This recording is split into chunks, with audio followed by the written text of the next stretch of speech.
Assalamualaikum warahmatullahi wabarakatuh. Waalaikumsalam warahmatullahi wabarakatuh. Bismillah walhamdulillah. Wassalatu wassalamu ala sayyidina Rasulillah wa ala alihi wa sahbihi wa mawalah. La hawla wa la quwwata illa billah, amma ba'du. Saudara-saudara kaum muslimin yang berbahagia, di dalam kehidupan ini kita senantiasa mengambil i'tibar, contoh dan teladan dari orang-orang sebelum kita. Itu sebabnya kepada baginda Nabi kita Muhammad sallallahu alaihi wasallam Allah Subhanahu wa taala menjelaskan cerita para nabi sebelum beliau dalam ayat "Tsumma naqussu 'alaika min anba'ir rusuli ma nusabbitu bihi fu'adak." Demikianlah kami ceritakan kepadamu wahai Muhammad sebagian dari kisah para rasul-rasul sebelum kamu yang dengan itu akan memperkuat hatimu, meneguhkan keyakinanmu dan memantapkan pendirianmu. Inilah manfaatnya belajar dari sejarah. Jadi jangankan kita, baginda Nabi sendiri pun oleh Allah Subhanahu wa taala diceritakan sejarah para nabi sebelum beliau yang dimusuhi oleh umatnya, yang dicaci maki oleh kaumnya, yang terusir dari kampung halamannya, bahkan sampai ada yang terbunuh oleh umatnya. Itu seluruhnya merupakan i'tibar ma nusabbitu bihi fu'adak, untuk memantapkan langkahmu, meneguhkan keyakinanmu dan menguatkan pendirianmu menghadapi perjuangan ini. Sehubungan dengan itu, pada pertemuan kali ini Al-Fakir ingin menyampaikan satu cuplikan kecil dari kehidupan seorang sahabat utama baginda Nabi, yaitu Sayyidina Umar ibn al-Khattab radhiyallahu anhu. Beliau adalah Umar bin Khattab bin Nufail bin Abdul Uzza dari suku Quraisy, golongan Bani Adi. Perawakannya tinggi, kekar dan gagah, melambangkan sifatnya yang pemberani, tegas, dan tidak pernah kenal takut kepada siapapun. Sebelum mendapat hidayah, Umar bin Khattab termasuk orang yang berdiri di barisan orang-orang yang memusuhi umat Islam. Ia terperangkap dalam tradisi jahiliyah, di mana gemar berperang dan bermabuk-mabukan juga merupakan hal-hal yang pernah dilaksanakan dalam kehidupannya sebelum beliau masuk ke dalam agama Islam. Oleh karena itu, dalam kehidupan beragama, hidayah merupakan sesuatu yang penting. Bagaimanapun banyaknya dosa dan kesalahan yang telah dilakukan oleh seseorang, tidak seharusnya menyebabkan ia putus asa dari rahmat Allah. Sebaliknya, bagaimanapun banyak kebajikan dan kebaikan yang sudah dikerjakannya, tidak perlu membuat dia besar hati, puas, bangga, apalagi menjadi lalai karenanya. Sebab kita belum tahu akan bagaimana ujung perjalanan dari kehidupan kita ini. Saudara-saudara, kisahnya pun masuk Islam merupakan peristiwa yang menarik. Pada satu hari, dengan pedang terhunus, Umar bin Khattab menuju Darul Arqam, tempat di mana baginda Nabi biasa berkumpul dengan para sahabat. Melihat mukanya yang beringas, matanya yang nanar, orang sudah menyangka dan mengerti ini tentu akan terjadi pembunuhan. Dalam perjalanan menuju Darul Arqam, Umar bertemu dengan Nu'aim bin Abdullah. Nu'aim bertanya, "Ya Umar, mau kemana ente?" "Mau membunuh itu, si murtad itu kan." "Si murtad yang mana?" Yang mana lagi? Itu yang memecah belah kita, yang menghina berhala-berhala kita, yang menjelek-jelekkan nenek moyang dan keturunan kita.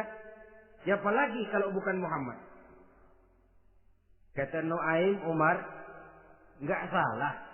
Tidak salah lagi. Salah Umar. Salah kenapa? Apa kamu enggak malu? Kamu mau pergi membunuh Muhammad. Sementara adikmu sendiri Fatimah, dia sudah termasuk salah seorang pengikut Muhammad. Mendengar ini, muka yang memang tadinya sudah marah dan merah, tambah jadi kelabu. Bukan main mangkalnya Umar bin Khattab. Orang lain dia musuhi, orang lain dia kejar-kejar. Ini malah adiknya sendiri menjadi pengikut dari baginda Nabi. Tidak jadi menuju Darul Arqam, dia berangkat ke rumah adiknya Fatimah. Adapun di rumah Fatimah sedang berkumpul Fatimah, suaminya Sa'id bin Zaid, dan seorang sahabat Habbab ibnul Aras. Mereka sedang membaca Quran. Waktu itu Quran belum lagi dijilid macam sekarang, jadi masih merupakan suhuf atau lembaran-lembaran tercecer saja. Ketuk pintu. Ya tentu tidak assalamualaikum karena dia belum Islam. Tok, tok, tok. Siapa di luar? Umar. Mendengar suaranya saja, ini sahabat yang namanya Habbab ibnul Aras sudah lari ke belakang pintu. Sambil qomat kamit baca doa mohon diselamatkan oleh Allah. Adapun Fatimah yang sedang memegang suhuf, lembaran tulisan Quran itu, menyembunyikan suhuf itu di belakang bajunya. Umar masuk. Fatimah, saya bang. Apa benar berita yang saya dengar? Berita apa itu bang? Bahwa kau sudah masuk Islam. Bang, andai kata Muhammad memang benar, bagaimana? Sudahlah, jangan belit-belit. Jawab saja, kau masuk Islam benar atau tidak? Ya. Saudara hadirin, begitu dikatakan iya, tangannya langsung melayang, menampar muka adiknya ini, sehingga mengalir darah dari hidungnya. Suaminya Sa'id bin Zaid yang mencoba melindungi istrinya, dipegang lehernya, dibanting, diduduki dadanya. Oh ini jawara ini.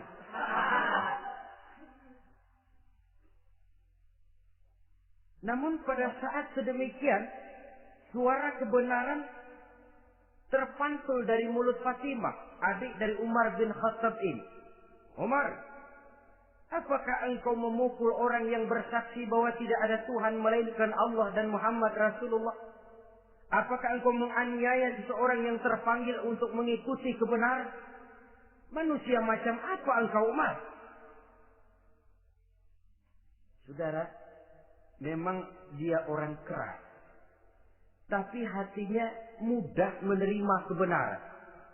Sehingga mendengar kalimat adiknya ini tercenung dia sejenak, melongo, bengong kata anak sekarang. Ini kalau tidak karena keyakinan yang mantap, tidak mungkin orang ini anak adik saya ini bicara macam begini. Umar, mengapa engkau memukul orang yang bersaksi bahwa tidak ada Tuhan melainkan Allah dan Muhammad Rasulullah? Mengapa engkau pukul orang yang mengikuti kebenaran menerima hidayah dari Allah? Begitu yakin dan mantapnya, walaupun di tengah satu hal yang sangat menakutkan. Siapa yang tidak takut orang Quraisy berhadapan dengan Umar bin Khattab yang dikenal sebagai singa padang pasir pada waktu itu? Malahan dia termasuk salah seorang jagoan di tradisi masyarakat jahiliyah itu. Ada satu pasar yang namanya pasar Ukaz. Tiap tahun di pasar itu diadakan pesta. Pertama pertandingan syair. Jadi penyair waktu itu jadi kebanggaan. Syair-syair yang menang itu digantung di dinding Ka'bah. Jadi setiap suku akan bangga kalau mempunyai ahli syair yang hebat. Nah, lalu diadakan juga lah perlombaan balap kuda, memanah, termasuk gulat. Lah Umar ini tiap kali pertarungan mesti menang. Belum pernah ada yang berhasil mengalahkan dia. Jawara. Saudara-saudara, mendengar adiknya begitu mantap hatinya, apalagi ketika adiknya berkata begitu, suhuf lembaran yang disembunyikan di belakang bajunya tersembul. Apa yang kau sembunyikan di balik bajumu itu? Suhuf. Apa suhuf itu? Lembaran Al-Quran. Coba saya lihat. Enggak boleh. Kenapa? Kamu kotor. Orang kotor tidak boleh megang Quran. Saya mau lihat. Enggak boleh. Kalau kamu mau lihat, mandi dulu. Diturutinya permintaan adiknya itu. Lalu diambilnya suhuf tadi. Dia baca. Kebetulan ayat yang dibacanya ayat pertama dari surah Thaha yang berlanjut dengan ayat 14 pada surah yang sama. Dia baca, Bismillahirrahmanirrahim. Thaha ma anzalna ilaikal Qur'ana litasqa illa tazkiratan liman yakhsha. Thaha, tidaklah aku turunkan Al-Quran ini untuk bikin sukar manusia, melainkan merupakan pengingat bagi orang-orang yang takut kepada Allah. Lalu pada ayat ke-14, Innani anallahu la ilaha illa ana fa'budni. Sesungguhnya akulah Allah, tidak ada Tuhan melainkan aku, maka hendaknya hanya kepadakulah kamu menyembah. Wa aqimis sholata li dzikri, dirikanlah salat untuk mengingat aku. Inna sa'ata atiyatun akadu ukhfiha litujza kullu nafsin ma tas'a. Sesungguhnya kiamat itu pasti akan datang, yang sengaja waktunya kami tidak beritahukan kepada kamu semua, untuk kami balas segala setiap orang tentang apa saja yang telah mereka lakukan dalam kehidupan di dunia ini. Setelah membaca ayat ini, gemetar tangannya. Ini sih nggak main-main ini. Ini belum pernah saya baca ajaran semacam ini. Tidak patut orang yang mempunyai kitab suci semacam ini dimusuhi. Ini sesuatu yang benar, tergetar jiwanya. Hei, Fatimah, Muhammad di mana Muhammad? Saya tidak akan memberitahu kepada kamu. Di mana? Saya tidak akan memberitahu. Lebih baik kau bunuh saya kalau memang maksudmu mau mencelakakan Muhammad. Sama sekali saya tidak akan mencelakakan dia, Fatimah. Kasih tahu saja, di mana dia? Darul Arqam. Bergegas dia menuju Darul Arqam. Di dalam Nabi memang sedang kumpul dengan para sahabat. Termasuk ada Sayyidina Hamzah yang juga terkenal jawara juga. Ketuk pintu. Ketuk pintu. Siapa di luar? Umar. Di dalam ini geger sebagian sahabat. Umar datang ini pasti bencana. Umar datang, wah, kalau istilah kampung, kerok dan urusan.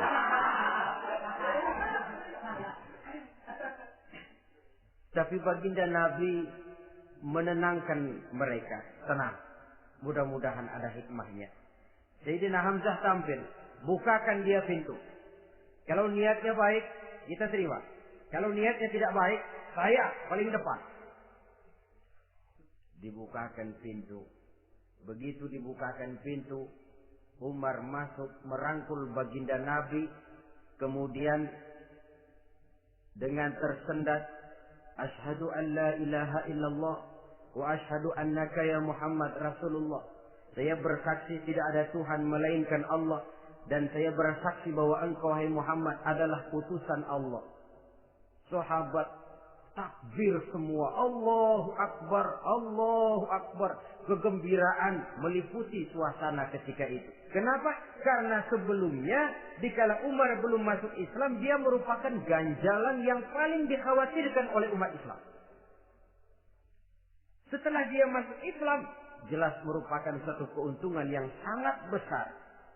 Dan dia tertarik kepada Islam bukan karena bujuk rayu orang, tidak karena diberikan harta, tidak karena diiming-iming oleh kedudukan tinggi, tapi karena kebenaran hidayah menembus hatinya melalui wasilah ayat dalam surah Thaha yang dibacanya melalui suhuf yang dipegang oleh adiknya tadi. Sejak saat itu berubah 180 derajat Umar bin Khattab radhiyallahu anhu. Tetapi tetap dengan sifatnya keras, tegas, dan tidak pernah kenal takut kepada siapapun. Cuma kalau sebelum Islam, dia kerasnya kepada Islam. Setelah dia masuk Islam, muter arah. Kepada siapapun yang memusuhi Islam, dia bersikap keras, tegas, dan tidak pernah kenal takut.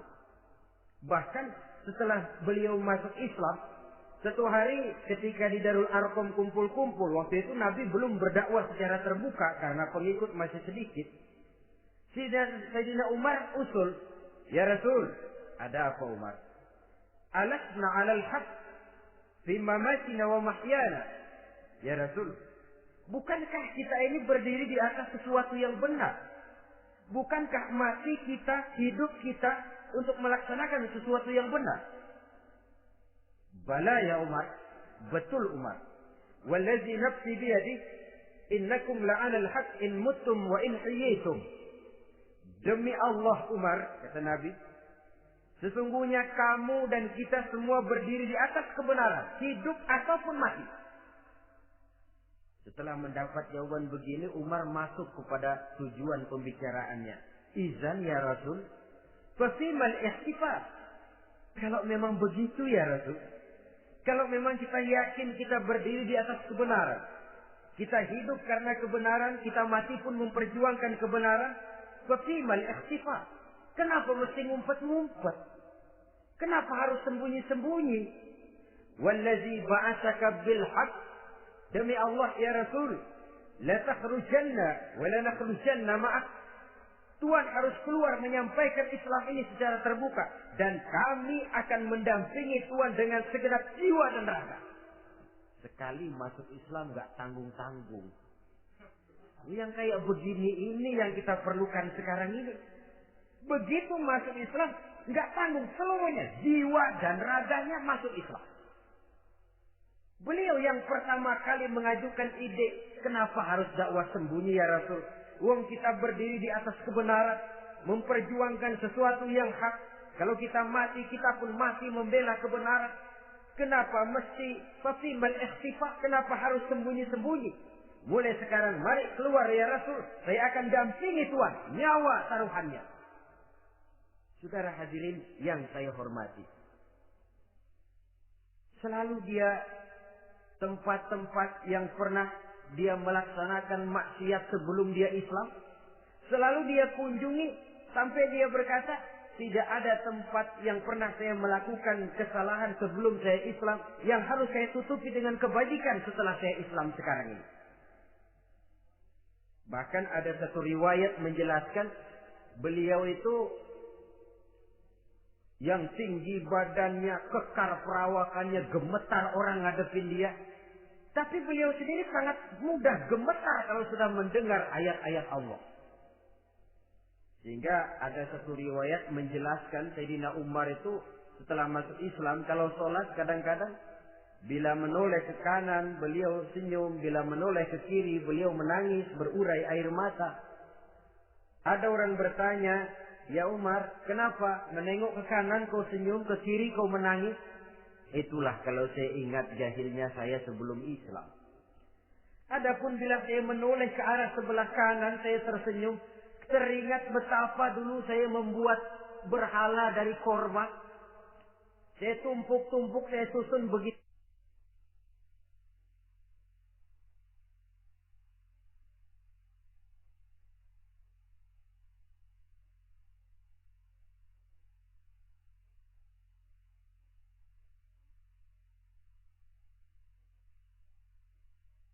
Itu rupa. Setelah saya sembah, saya makan itu korban. Gagah betul saya waktu itu, sampai Tuhan pun saya makan. Adapun kalau saya menoleh ke kiri, teringat putri kesayangan saya yang terbawa oleh tradisi jahiliyah, takut menanggung aib, merasa malu mempunyai anak perempuan sampai dia terkubur hidup-hidup. Berurai air mata saya mengingat semua itu. Padahal Nabi sudah memberikan jaminan. Sebab saudara, jangan lupa, orang kafir masuk Islam, dalam Islam itu dihitung dari bayi lagi. Dari nol, itulah untungnya.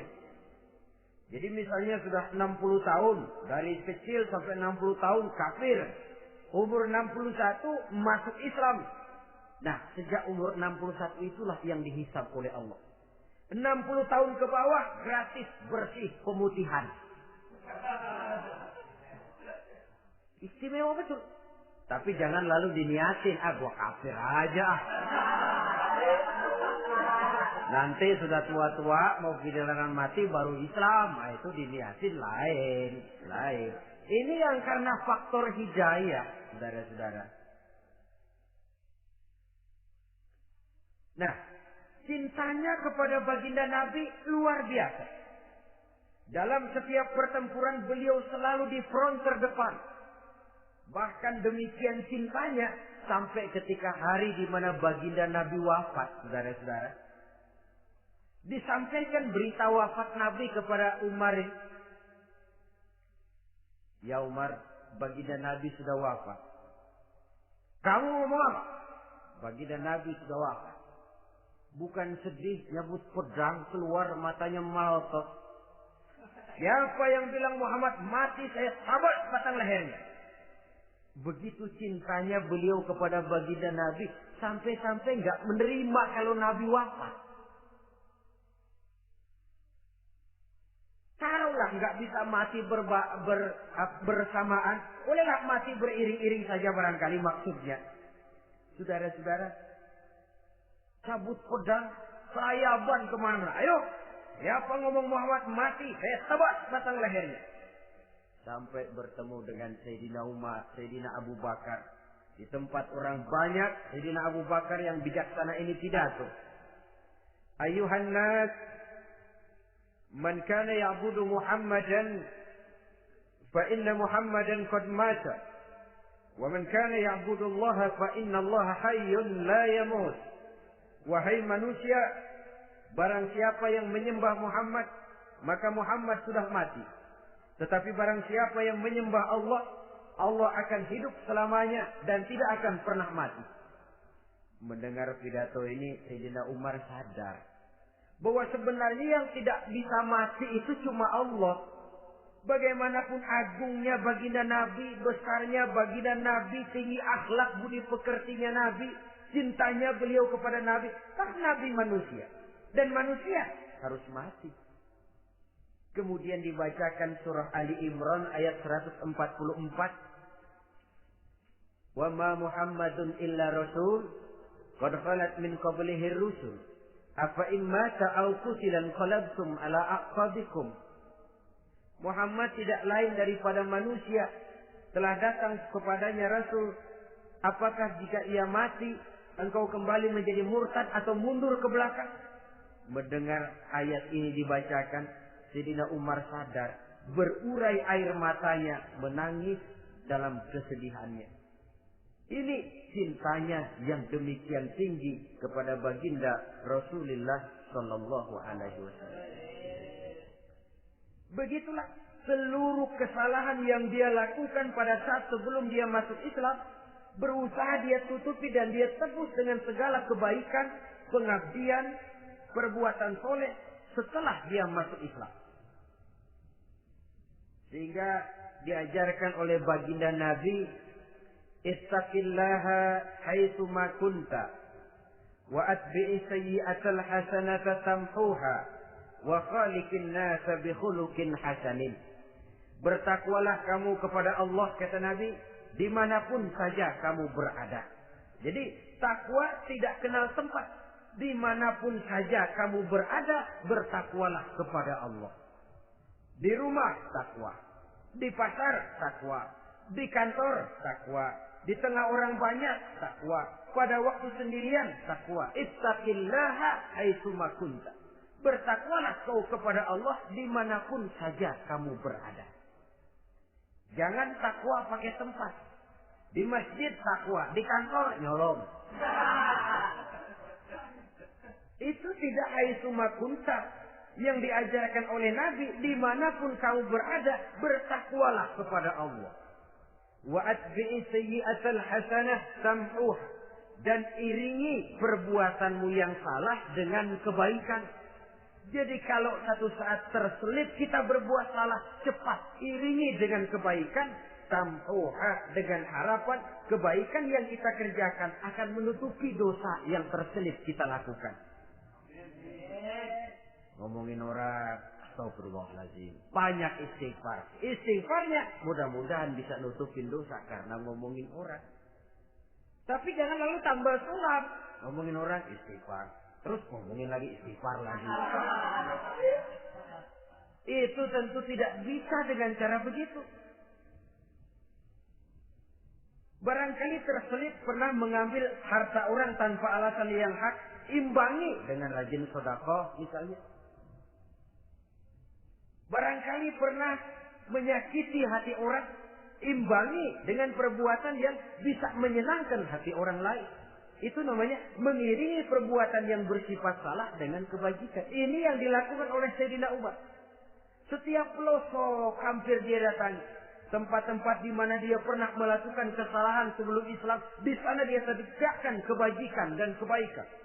Kegagahannya, keperkasaannya, keberaniannya sepenuhnya bulat-bulat sudah diwakafkan untuk kepentingan Islam.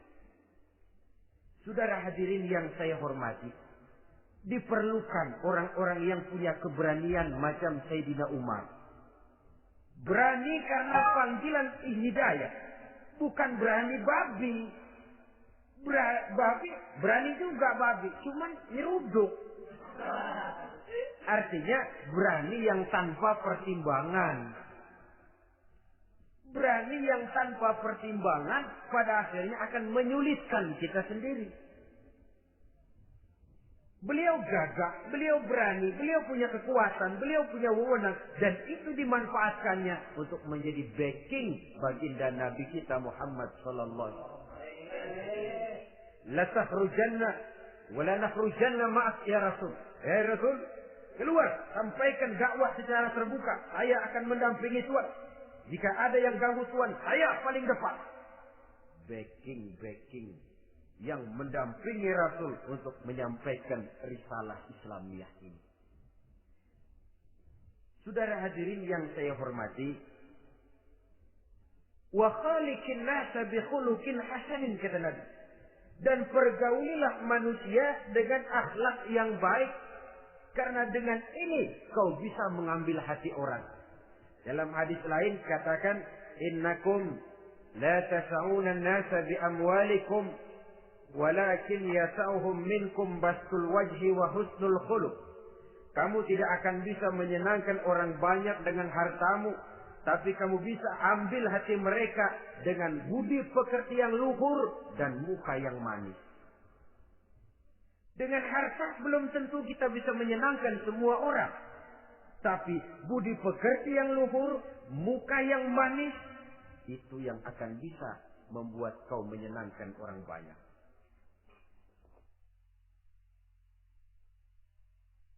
Setelah baginda Rasul wafat,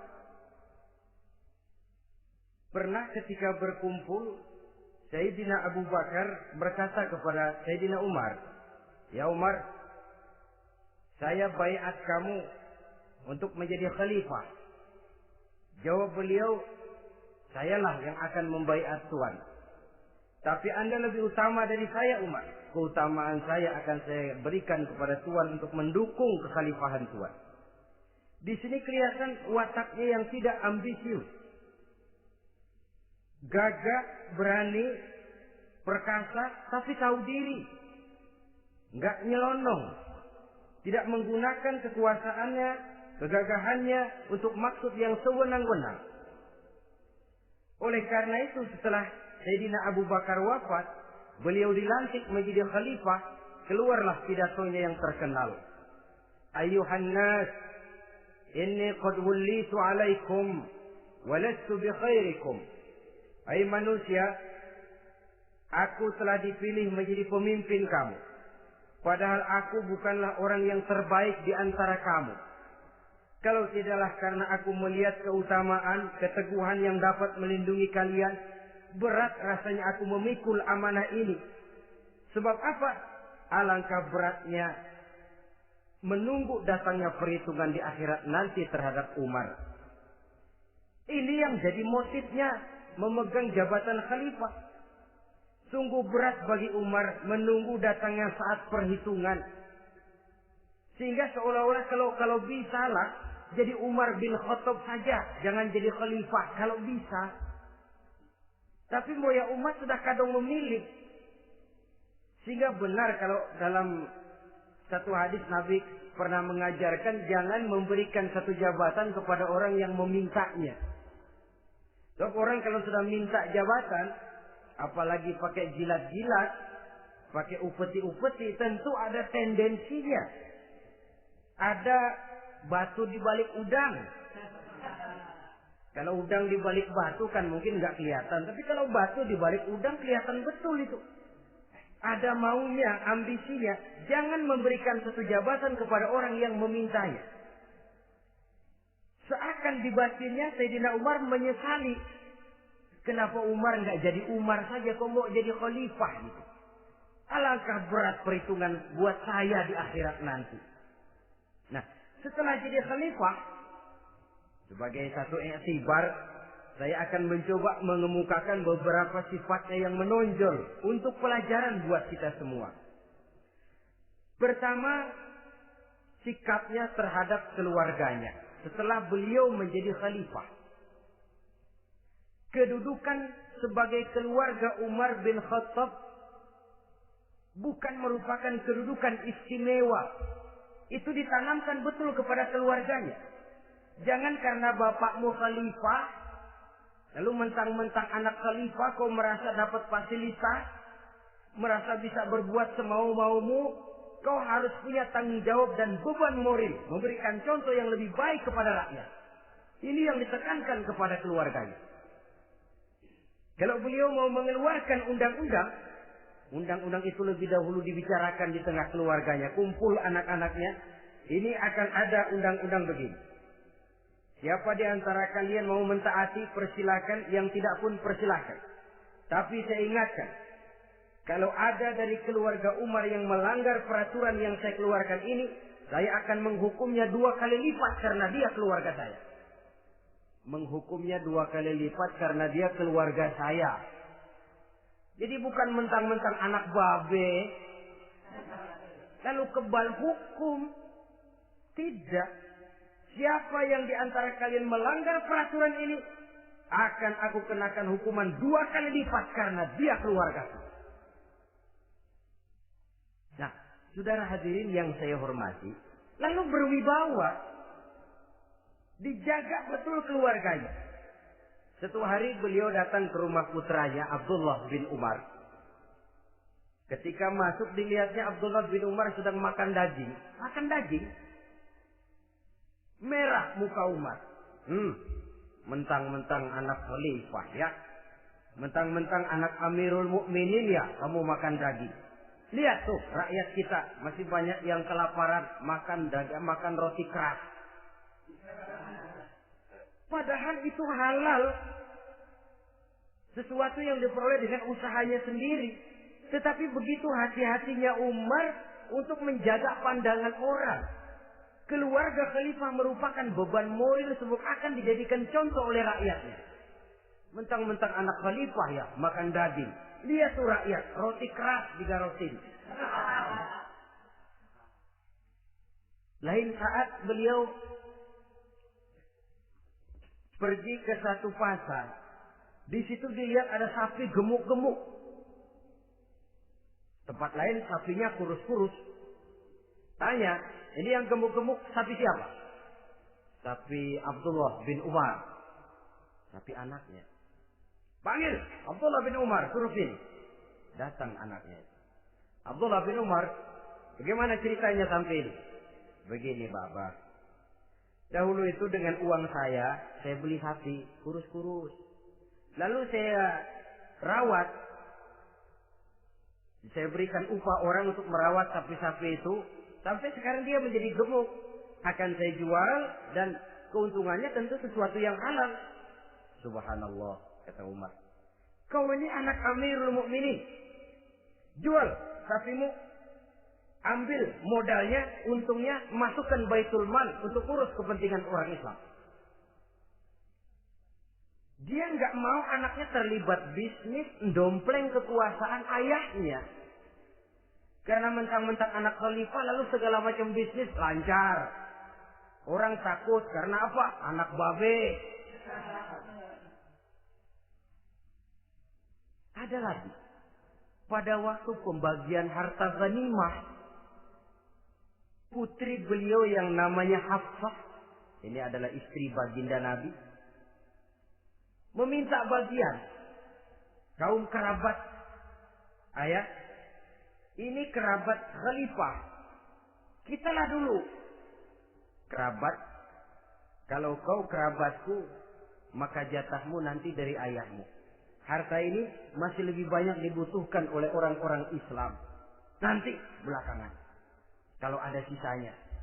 Belakangan kalau ada sisanya. La haula wala quwwata illa billah.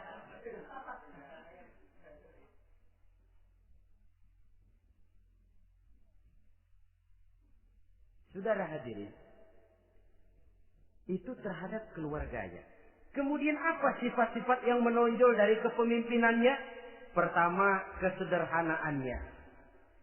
Beliaulah satu-satunya khalifah, Amirul Mukminin, setingkat presiden kalau sekarang, yang punya jubah cuma 2 dan 1 pun punya anaknya. Tambelan lagi. Pernah sholat Jumat terlambat. Beliau naik mimbar untuk khutbah, sebelumnya minta maaf dulu. Saudara-saudara, maaf saya terlambat nungguin baju kering. Seorang khalifah nungguin baju kering. Sederhana dalam kehidupannya. Mari kita ambil satu cerita lagi. Pada waktu beliau jadi khalifah, yang diangkat jadi gubernur di Mesir adalah Amr bin As. Amr bin As hidupnya lebih mirip kaisar. Istananya besar, pakaiannya bagus-bagus. Nah, yang paling mengganggu pikiran Amr bin As, di sebelah istananya ini ada gubuk reok kepunyaan orang Yahudi lagi. Ini nggak pantas bener, masa di samping istana gubernur ada gubuk reot. Orang Yahudi lagi yang punya. Ini mesti udah bikin saja rencana, panggil dinas tata kota, bikin planning. Di sini mau dibangun masjid proyek negara. Bikin gambarnya, susun anggarannya, tender. Saudara-saudara, si Yahudi yang punya gubuk reot dipanggil. Yahudi, ada apa, Pak? Kamu tahu nggak? Enggak. Ya memang belum saya kasih tahu.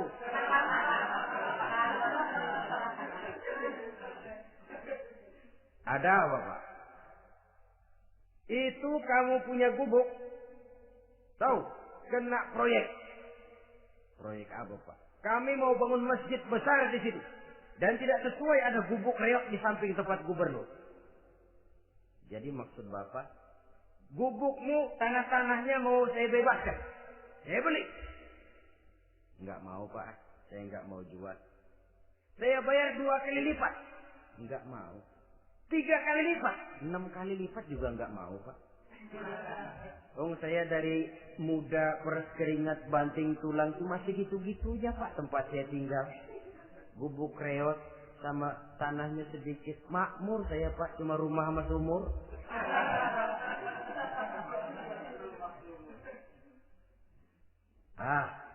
Ini Yahudi kelewatan juga. Akhirnya turun perintah. Sudah, kalau dia nggak mau dibebaskan, gusur saja. Tarik, ambil bulldozer. Digusur. Yahudi ini berurai air matanya. Aduh, begini. Jadi rakyat kecil. Udah jatuh ketiban ember lagi. Tapi pikir-pikir Amr bin As kan bukan yang paling atas. Dia kan cuma pejabat, masih ada atasannya lagi. Lapor lapor. Yahudi ini berangkat ke Madinah. Bayangkan dari Mesir ke Madinah. Jalan. Di sepanjang jalan dia berpikir. Pikir membanding-banding. Kalau gubernurnya saja istananya begitu mewah, apalagi khalifahnya. Kalau gubernurnya galak main gusur, apalagi khalifahnya. Dan saya bukan orang Islam, apa dia lemin ngadu? Apa dapat tanggapan? Berangkat dia sambil harap-harap cemas. Sampai di pintu kota Madinah. Dia temui orang lagi tidur di bawah pohon korma. Selamat siang Pak. Ada apa? Pak. Apa? Mau lapor. Lapor apa? Bapak tahu Khalifah Umar bin Khattab? Tahu? Istananya di mana Pak? Istananya di atas lumpur. Di atas lumpur. Di atas lumpur. Pengawalnya banyak Pak. Banyak. Siapa Pak? Yatim piatu, janda-janda tua, orang-orang miskin, orang-orang lemah, itu pengawalnya. Pakaian kebesarannya apa sutra apa Pak? Pakaian kebesarannya malu dan takwa. Saya nggak ngerti Pak. Itulah Umar bin Khattab. Lalu orangnya sekarang di mana Pak? Di depan ente. Rupanya yang dia tanya itulah orangnya. Gemeter Yahudi ini. Keringat bercucuran. Coba istananya di atas lumpur. Sebab beliau berprinsip. Bagaimana saya bisa menghayati nasib rakyat kalau saya tidak merasakan apa yang mereka rasakan. Bagaimana saya nggak bisa tahu sakitnya lapar kalau saya belum pernah kelaparan. Itu prinsipnya. Istananya di atas lumpur. Para pengawalnya yatim piatu, janda-janda tua, orang-orang miskin, orang-orang lemah dan tidak mampu. Dan pakaian kebesarannya malu dan takwa. Kamu dari mana? Dari Mesir Pak. Ada apa? Mau laporan gubernur Bapak di Mesir yang namanya Amr bin As. Kenapa? Main gusur aja Pak. Ceritanya? Iya, dia mau bangun masjid. Kebetulan di areal itu saya punya tanah sama gubuk segitu-gitunya. Saya nggak mau dibeli. Digusur Pak. Saya mau mencari keadilan. Begini. Kamu lihat tempat sampah itu. Lihat. Di situ banyak tulang. Coba kamu ambil kemari satu. Tulang unta bawa sini. Bingung Yahudi. Pak, saya kemari mau cari keadilan. Kalau tulang mah di Mesir juga banyak Pak. Sudahlah, pokoknya kau ambil saja tulang itu. Coker dapat dikasih. Tulang itu digaris lurus oleh Sidina Umar dengan ujung pedang. Red. Nah, kau bawa kepada Amr bin As. Makin bingung itu Yahudi. Suruh bawa tulang cuman digaris. Nanti saya ngomong apa Pak? Sudahlah kasih saja. Pulang dia. Sampai di Mesir. Tuan Gubernur, ada apa? Saya baru menghadap khalifah. Kemudian beliau sampaikan ini. Dikasih tulang. Amr bin As melihat tulang ada goresan lurus dengan ujung pedang. Gemetar. Badannya keluar keringat dingin. Panggil kepala proyek. Proyek batal. Masjid nggak jadi didiriin. Itu gubuk Yahudi diriin lagi. Ini Yahudi makin bengong. Ini gubernur dapat tulang doang segitu takutnya.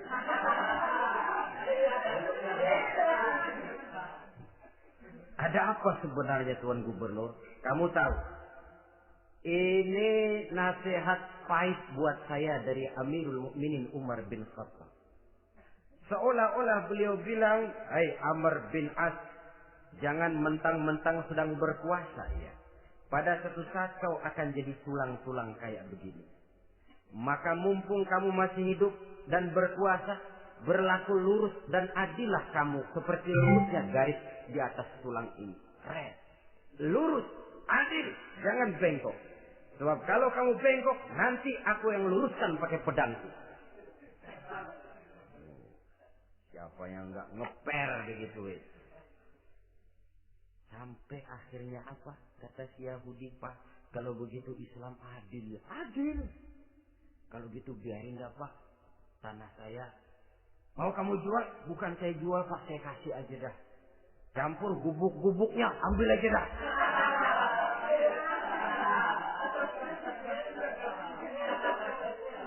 Masuk Islam di Yahudi ini oleh karena keadilan dari Umar bin Khattab. Begitulah kesederhanaan hidupnya. Sampai saudara, yang ironi betul, pernah Utsman bin Affan, Ali bin Abi Thalib, Thalhah dan Zubair kumpul mendengar berita bahwa Sayyidina Umar ini punya hutang. Bayangkan, seorang khalifah untuk melangsungkan hidupnya sampai punya hutang. Padahal Baitul Mal di bawah kekuasaannya. Berunding Utsman, Ali, Thalhah, Zubair. Kalau kita langsung ngomong sama Umar nggak enak dong, dia nggak bakalan terima. Lewat putrinya aja, Hafsah. Baik. Hafsah ngomong sama Umar, Abah, kenapa? Bagaimana kalau honor Abah ditambah, ditingkatkan supaya hutang bisa ketutup? Hafsah, saya Abah. Siapa yang nyuruh kamu ngomong begitu? Enggak ada. Ada.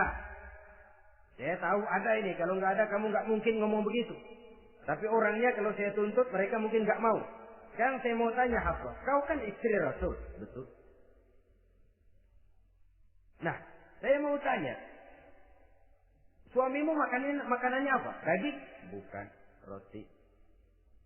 Tempat tidurnya kasur empuk? Bukan. Kain kasar yang kalau musim panas kami bentangkan, kalau musim dingin separuh buat tidur, separuh buat selimut. Pakaian yang dibelikan untukmu berapa banyak? Cuma 2. Nah, itu guru saya. Orang yang paling saya cintai. Dan itu yang saya ikuti. Bahkan setelah beliau wafat, Sayyidina Umar ini, hutangnya ditanggungkan kepada anaknya Abdullah bin Umar. Dan itu pun dilunasi dengan menjual rumahnya. Hingga rumahnya itu disebut Darul Qadha. Rumah bayar hutang. Begitu kesederhanaannya. Jadi nggak pakai aji mumpung jadi khalifah lalu kayak ikan gurita, tangan yang mana aja megang. Itu kan mental monyet. Monyet itu kan begitu. Tangan megang kiri kanan, mulut ngawal, kaki megang, temennya dikasih masih ngerampas juga. Monyet rakus betul itu. Itu kesederhanaannya. Kenapa kesederhanaan ini timbul? Karena sikap zuhudnya. Zuhud itu tarkud dunia li ajlil akhirah. Orang yang mengambil dunia hanya yang diperlukan dengan lebih mengutamakan kehidupan akhirat. Watak zuhudnya yang sangat menonjol. Dialah pahlawan yang paling berani di medan perang. Dialah imam yang paling khusyuk di masjid. Dan tidak jarang kalau sholat sendiri, begitu membaca ayat yang menceritakan neraka, nangis berurai air matanya. Saudara hadirin ma'asyiral muslimin rahimakumullah. Jadi kesederhanaan dan kezuhudan ini bukan lewat teori disampaikan oleh Umar, bukan lewat penataran seluruh aparat, tidak, lewat contoh konkret. Inilah saya, contoh sederhana dan zuhud. Bagaimana saya akan bisa merasakan penderitaan kalau saya sendiri tidak pernah menderita? Bagaimana saya akan tahu sakitnya lapar kalau saya belum pernah kelaparan? Maka tanpa penataran, tanpa upgrading segala macam, berhasil karena prinsip keteladanan. Beliau jadi contoh utama. Dan sumber utamanya tentu tidak lain karena contoh dari baginda Nabi besar Muhammad sallallahu alaihi wasallam. 2, sederhana. Yang kedua, zuhud. Yang ketiga, sifat yang menonjol dari kekhalifahannya adalah adil. Kalau sudah bicara soal hukum, dia tidak pernah kenal kompromi. adalah seorang pemuka Nasrani masuk Islam. Namanya Jabalah bin Aiham. Ketika dia bikin haji, kain ihramnya keinjak orang Arab yang hitam. Badui. Jengkel. Dia merasa bekas tokoh. Enak aja nih orang lo jelek nginjak lagi. Ditempelin orang tadi. Orang ini lapor kepada Umar. Panggil Jabalah bin Aiham. Panggil. Kau ditampar? Betul Khalifah. Tampar dia. Tampar lagi. Dipukul orang itu. Di depan Sayyidina Umar. Jadi tidak karena kau ini bekas kepala suku, kau ini bekas orang terhormat, lalu ada kebijaksanaan yang tidak bijaksana. Kebijaksanaan yang akhirnya jadi tidak bijaksana. Dan itu memang sudah dimulai dengan memblokir keluarganya.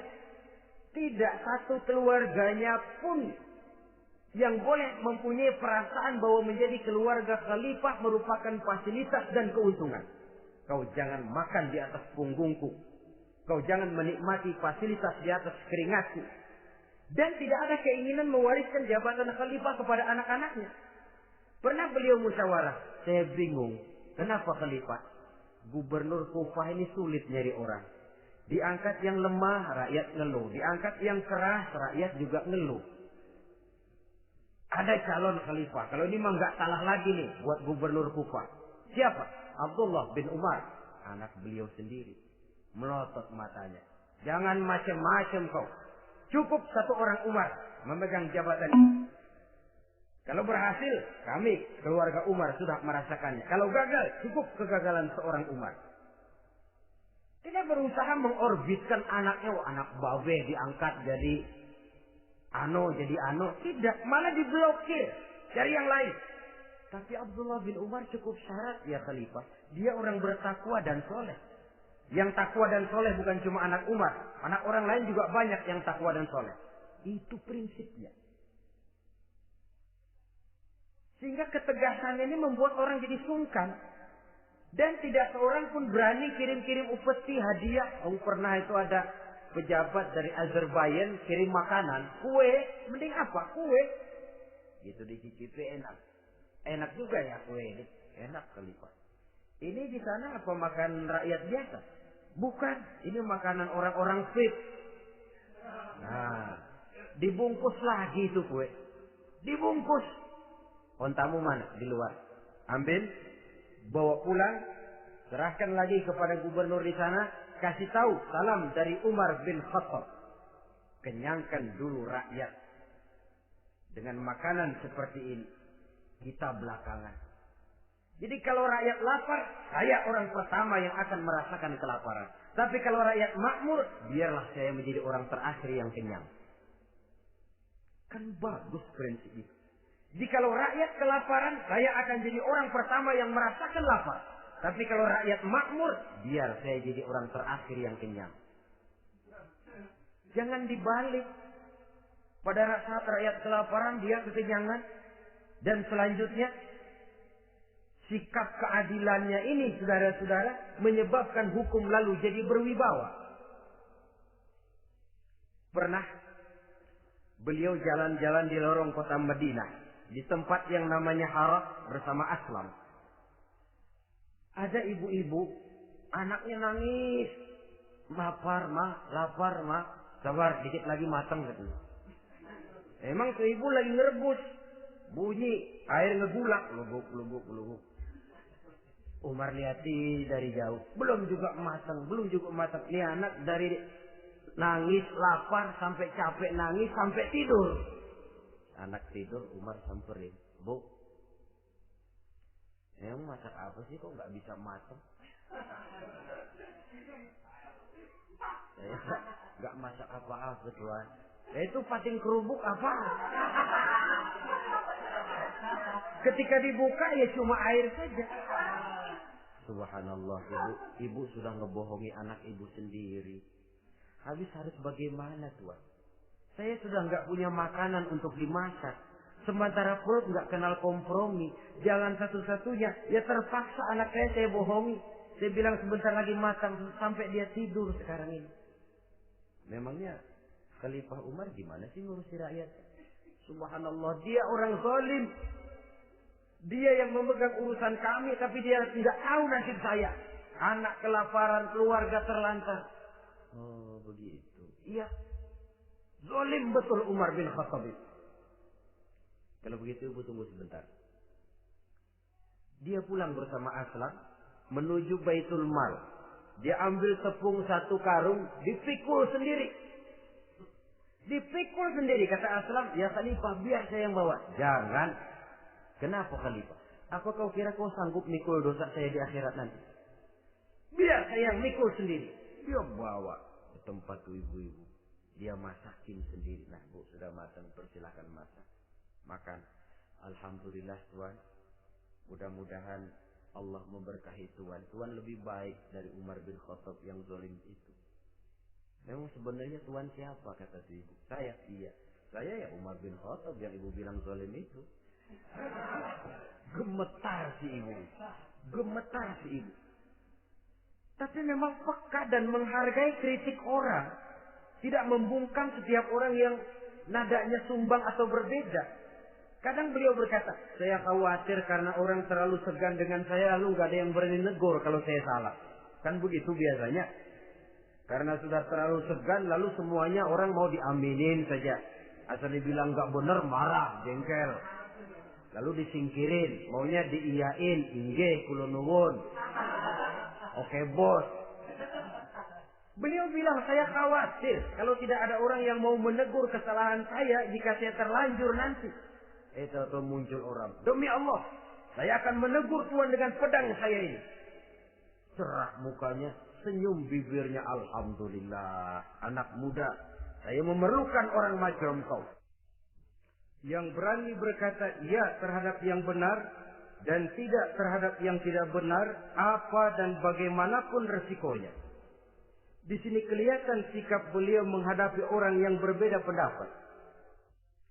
Keadilan, keberanian dan ketegasan, cepat menerima kebenaran, merupakan serentetan dari sifat-sifat utama beliau sejak masuk Islam sampai menjadi khalifah yang kedua. Bahkan dengan jasa beliau, Islam kemudian tersebar, menembus dinding Jazirah Arabia, memasuki Bizantium dan Persia, sehingga beliau juga dikenal sebagai periode Al-Futuhat Al-Islamiyah. Nah, saudara-saudara, inilah cuplikan kecil dari kehidupan seorang agung dan besar yang memang sangat terbatas kata-kata untuk melukiskan kebesaran itu. Namun yang secuplik ini mudah-mudahan menjadi sumbangan moral dalam rangka kita memperbaiki diri menuju kehidupan yang lebih baik. Terima kasih banyak atas segala perhatian. Mohon maaf atas segala kekurangan. Usikum wa nafsi bitaqwallah. Wassalamualaikum warahmatullahi wabarakatuh.